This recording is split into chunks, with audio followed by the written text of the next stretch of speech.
From Via Benefits by WTW, welcome to ION 65, a podcast for employers and plan sponsors looking to elevate their retiree healthcare benefits. Last season, we finished off with an episode where I interviewed Marianne Stager, who was just about to start her retirement. The feedback we received on Marianne's episode was so good that we decided to interview more retirees for this upcoming season. We hope that you stick around and stay subscribed as we listen to some great stories from our member retirees. For this episode, I spoke with David Sauter, a former university registrar from Ohio, who did a video testimonial for us a couple of years ago, and I was so excited to check back in with him and see where he is today.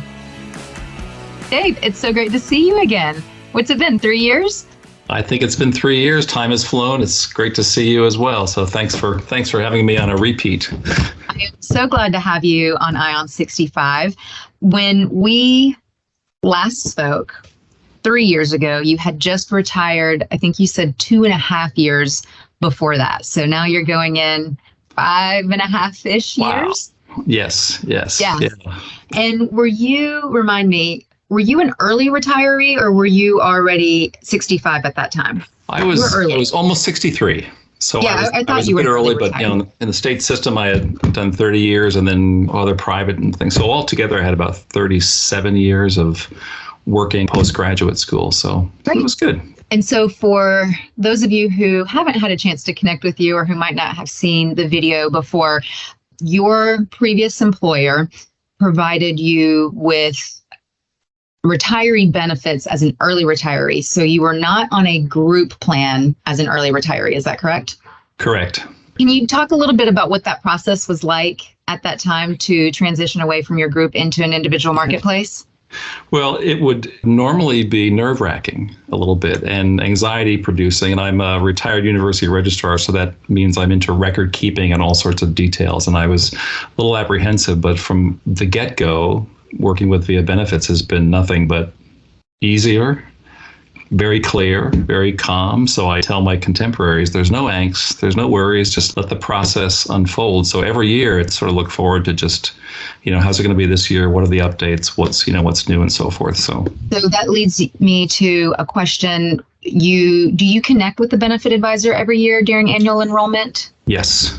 And I would encourage everyone to do that. I think there may even be a sidebar where to get the HSA or some other benefit, we must connect. But even if I didn't have to, it just makes sense. I end up doing my own little independent research, but then I wait for that information to flow down. And then the conversations we have are always spot on and easy and kind of a match to what I was thinking to what they've come up with. So, yes.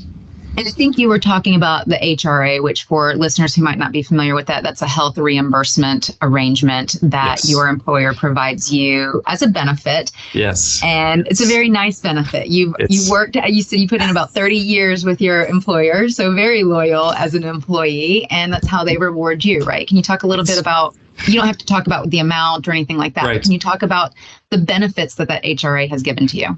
It's kind of a surprise benefit. So every once in a while, a nice little surprise comes along, and the HRA was exactly, what that was. It's just a nice benefit.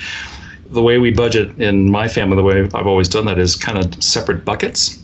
That HRA goes in its own little separate bucket. It's a substantial amount, enough that it's not $10, it's not $1,000, but it's a nice amount. It clearly used to pay for all of my health care monthlies.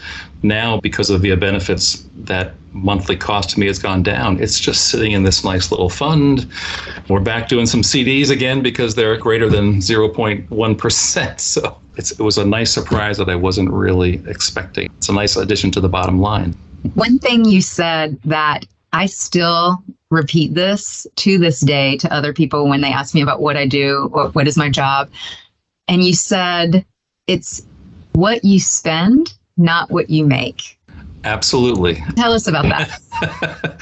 We're fortunate we've both retired from state service and so forth with no mortgage and 2 pretty new cars, and we just have to budget a bit differently, even these days with the crazy prices of some things.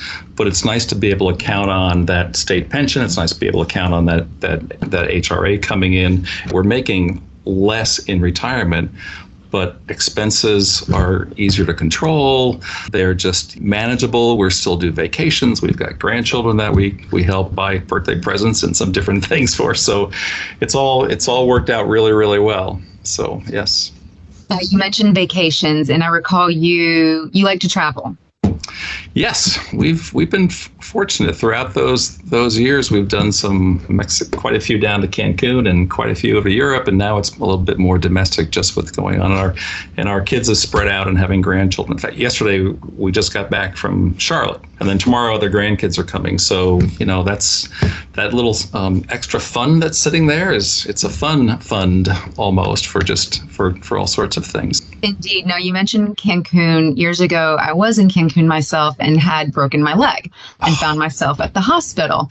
And can you talk a little bit about when you're selecting a plan, do you look for a plan where you can go outside of your network where you live? You mentioned visiting family or traveling. Is that important to you? Very important. In fact, what's nice about the whole process is there's a series of guided questions which we go through. And for us, that's very important because traveling, when we retired, we kind of did some fix up on the house, get the electric fixed and, do all sorts of things so we could turnkey it. So we had to find something that we wouldn't be worried if we're sitting out on Lake Como in Italy, or we're sitting down in Charlotte, or we're somewhere else. So that's a key. You just have to look at your lifestyle. And even if someone says, well, I don't travel very much, still, if you travel across state lines, down where I am, I'm 35 miles from the Indiana border, so it doesn't take long, or even the Kentucky border, it doesn't take long to be potentially out of Southwest Ohio. So very, very important. Great issue to raise, yes. Would you say that's the most important factor, being able to have variety of doctors in selecting a plan? Yes, and whatever the cost is for that, that's worth it, because we don't want to run the risk of having some issue when we're not sitting at home or somewhere around here. So again, it's a lifestyle, and you have to also look ahead to what you anticipate your lifestyle to be like. Now, there's going to be a little broken leg or something that may come in every once in a while, or a little spinal surgery like I had in February. But you just have to look ahead to see what's your goal and what do you want to be doing down the road, and how can VIA Benefits help get that healthcare plan that's going to be the best match. That makes a lot of sense. So it sounds like now that you've been doing this 5 years, you have more experience in looking at the plans. If you could go back, would you change anything early on? And then the second follow-up question to that is there anything that you would change year over year or have changed year over year? I probably would have dug a little bit more into understanding some of the advantage plans. Now, what's interesting is that this year, going into 2023, VIA Benefits recommended an entirely different, I call it sort of a suite for us. I went from original Medicare and a supplement to an Advantage plan, which is, oh my gosh, so incredible. And from paying $120 some odd a month for a supplement to paying zero. So I think I would have learned a little bit more about that Advantage plan. In fact, I was talking to someone who's turning 65 in March when we were down in Charlotte. And I was saying, Margaret, start now and just learn the ABCDs. You just have to get that under control, ideally before the VIA Benefits conversation. In fact, I went for a checkup not long ago, and the staffer at the desk says, oh, we're seeing a lot more of this particular plan lately. I went, well, this is a great plan, so I am not surprised. I'm not surprised at all. And when you were talking to this friend, is this now a former colleague? Would you say that these are colleague conversations specifically about your plan benefit, or is this outside of that network? I actually have both, because where I did my 30 plus years is a geographic radius about 25 miles around my house. It's a pretty broad network. I've got a younger brother who's on the verge of retiring. My older brother retired from healthcare industry up in Massachusetts. But the woman that I was talking to was actually one of my daughter-in-law's mother, and she had kind of the deer in the headlights a little bit first about. I said, well, just take a breath. go and understand. But then my colleagues, they're almost at my age, and so they're looking at that plan. I said, just take advantage of it. Via Benefits will steer you in the right direction. It's still choice that you have. That's what was nice about it. It still gave me choice. I'm part of a group of mostly retired, faculty, and there's some administrative staff, like us, and they want me to do the retirement conversation again, because it's those things like stop buying clothes 2 years before you retire. You don't need all this. So it's more than the finances, and learn what you can about the healthcare options and all that. Yeah. Did they bring you in to have this? Like a presentation? Well, there's about 50 of us that are, and part of the merits of this group is that we take turns making presentations. So if there's an English prof, they may speak on a particular topic, but I had recently retired, and so I was just gathering all these notes, like 4 pages of notes, and a lot of it's humorous, and a lot of it's, things to not get caught at. I had lunch with a colleague who was just thinking about it. I said, Dave, come on over early and let's have lunch. And I still have your speech, so I want you to go through that. So it's just sharing. It's much like this. Get some good information out there and get from those that have already gone through it. What would you estimate the percentage of your peers receive retiree medical benefits from their employer versus out there doing it their own? I would divide it actually into 2 segments. So even among the colleagues across the state where I've been, not all are in the state system. So they're independent anyway. So they've got to be doing their own thing. And if I go back to my staff that I spent the last 12 years with, it's about a 50-50 split. So about half of them will follow the path that I did. The other half are going to be on their own. And I'm not sure if, as an employee of the university, they can still take advantage of via benefits, but boy, they really should if they can. And then for everyone else, my family members, they're pretty much on their own, and they've got to do those searching, and they've got to understand it and see what's going on and try and manage. Again, it's looking ahead to figure out what do I think my life's going to be like, because it's going to be different than it is now for sure, and hopefully all good ways. So yeah, it certainly is. And I'm thinking about something that you just said, how there's these other categories of people who maybe even within the same employer system, who you said it would be great if they could take advantage of via benefits, even if they might not get subsidy dollars, HRA dollars. Right. Why do you say that? So we spend our life coaching, and sometimes we are the coach, and sometimes we are being coached. And, healthcare, I think the last round, there were hundreds of choices that I could have had. And you look at this list and you go, can't deal with this today. So if there's a way that others can have some neutral third party who knows enough of your background, knows enough of the systems to then join those two together, that would be a perfect match. I would tell folks to pay for that service. I think we pay, $2 and some odd cents a month, or something totally small and totally reasonable. But it'd be nice. It's almost like if Via Benefits could adopt itself as the national health care conduit for everyone. Wouldn't that be nice? That would be nice. Remember what I said? From your lips to the president's ears. Okay. You can quote me on that one. It's not a political statement. Would you consider yourself a person who is resistant to change? No, but I think that's changed over time. I think in the environment, the retiring environment that I'm in now, we've learned to go with the flow more than ever before. Things will happen. Good things will happen. Some not so good things will happen. But it's all about change. Families change, friends change, locations change.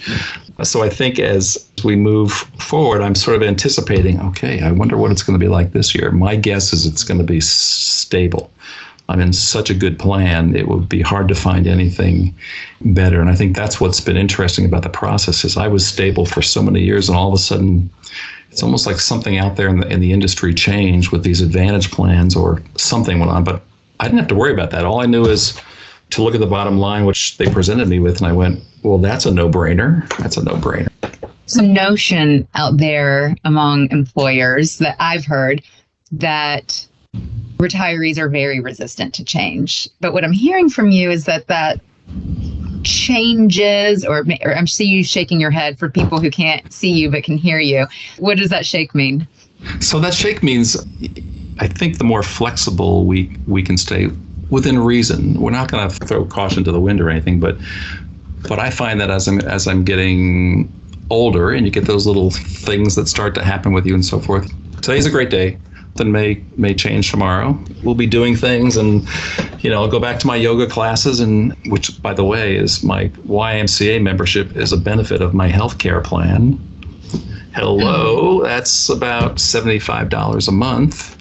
So a little segue. The only choice that I made a little bit different from what was presented to me is I knew I had a YMCA and not silver sneakers. And so like the top 5, and so I think it was like $1 more.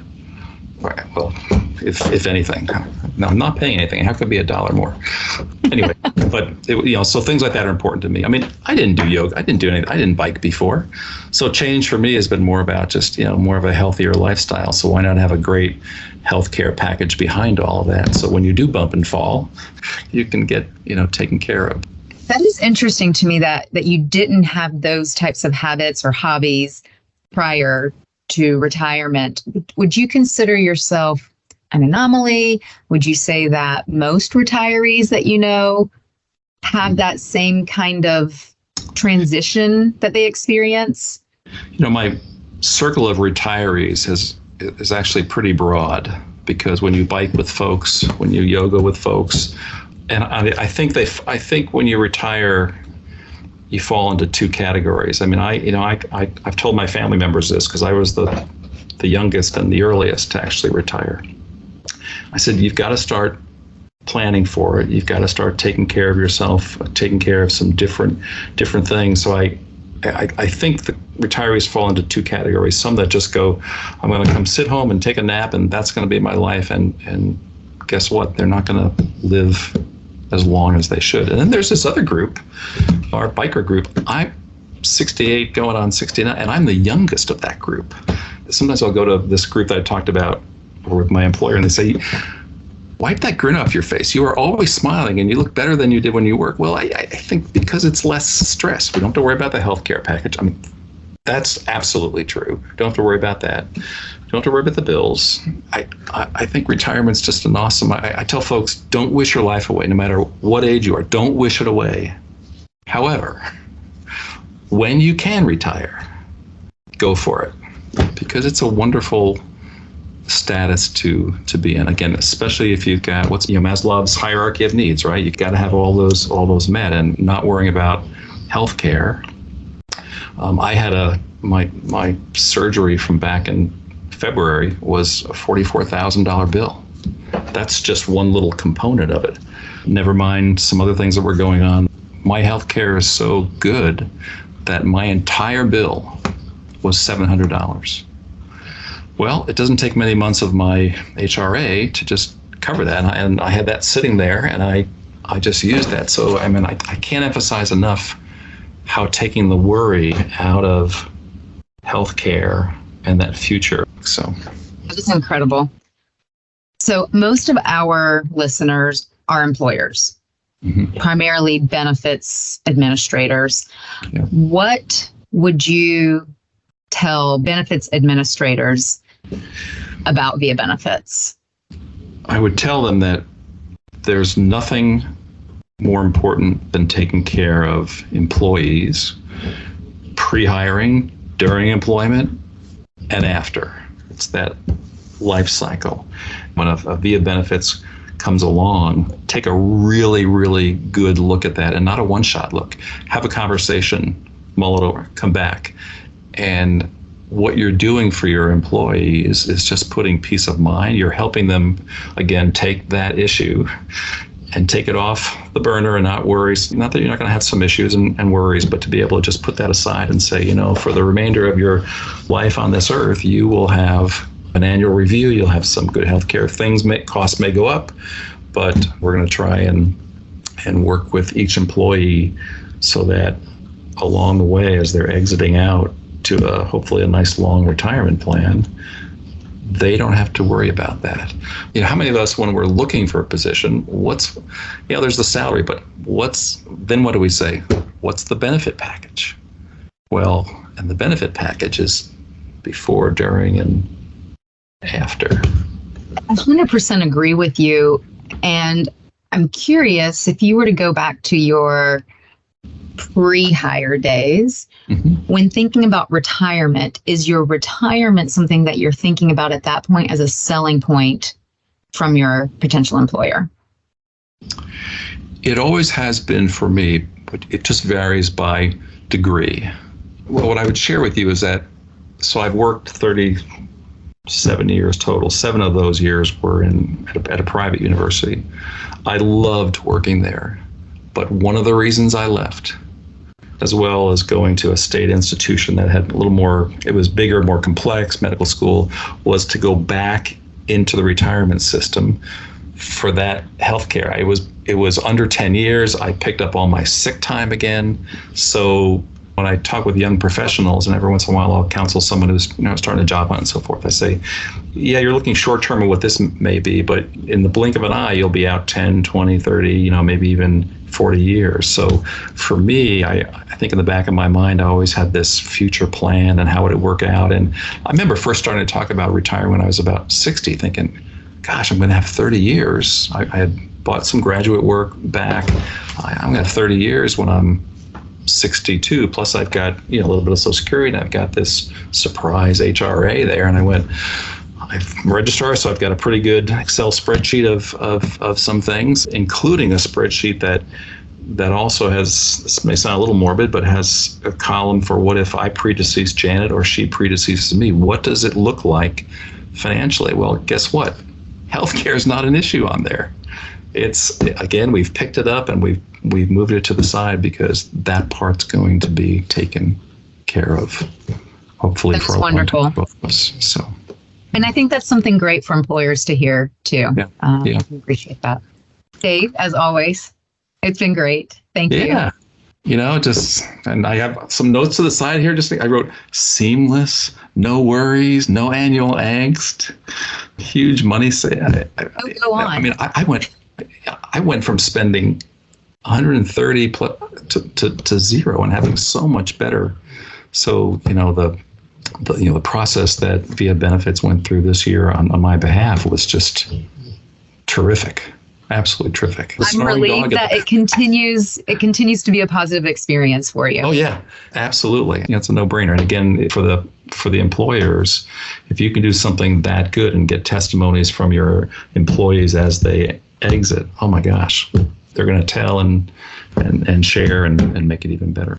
Well, best of luck. Congratulations again on the soon-to-be new addition to the family. Yeah, all exciting. Change. Yeah. Change is inevitable. Whether it's changing diapers or whether it's change, it's change. You've been listening to Ion 65, a podcast by WTW. For more information on Via Benefits and the solutions we provide, visit OptimizeRetireeBenefits.com. That's OptimizeRetireeBenefits.com.